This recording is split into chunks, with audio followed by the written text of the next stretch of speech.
দলগুলিতে, সেই শান্তি বাহিনীর গুলিতে আজকে দেখেন আমরা কোন রাষ্ট্রে বসবাস করছি। যে সন্তুল আলমা প্রকাশ্যে মানুষকে গুলি করেছে, বাঙালিদেরকে হত্যা করেছে, সেনাবাহিনীকে হত্যা করেছে, পুলিশ বাহিনীকে হত্যা করেছে, বিজেপিকে হত্যা করেছে।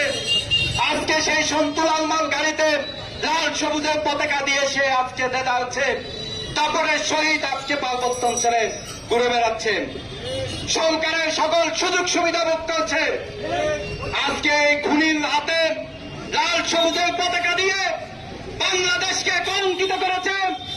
আজকে সেই সন্ত্রাসী সন্তুল আলমাকে লাল সবুজের পতাকা দিয়ে শুধু কলঙ্কিত করে নেই, আজকে 30,000 বাঙালিকে আজকে নিরাপত্তাহীনতায় ফেলে দিয়েছেন। আপনারা জানেন অগাস্টিনা চাকমা এবং চঞ্চলা চাকমার বক্তব্যে জাতিসংঘে তারা বলেছিল যে সেনাবাহিনীর কারণে তারা নিরাপত্তাহীনতায় আছেন।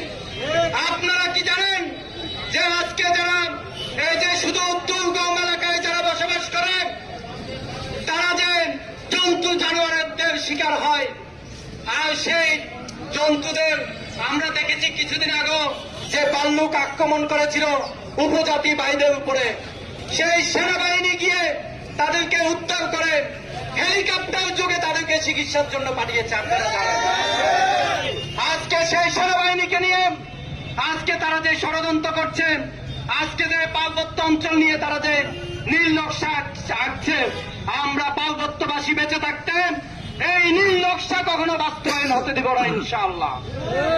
আজকে প্রত্যেকটা ঘর থেকে আজকে যে দুর্গ গড়ে তুলতে হবে, কারণ হলো গিয়ে আমরা দেখেছি 24 গণ অভ্যুত্থানের পরেও বাংলাদেশে অনেক আইন বাতিল হয়েছে, কিন্তু আজকে এই পার্বত্য অঞ্চল যারা শাসন শোষণ করছেন সেই সন্তুল আহমদের আইন আজকে এখনো বাস্তবায়ন হচ্ছে এই পার্বত্য অঞ্চলে।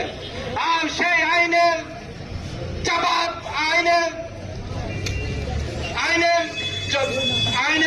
জর্জরিত হয়ে আজকে সেই পার্বত্য অঞ্চলের মানুষরা নিরাপত্তাহীনতায় রয়েছে।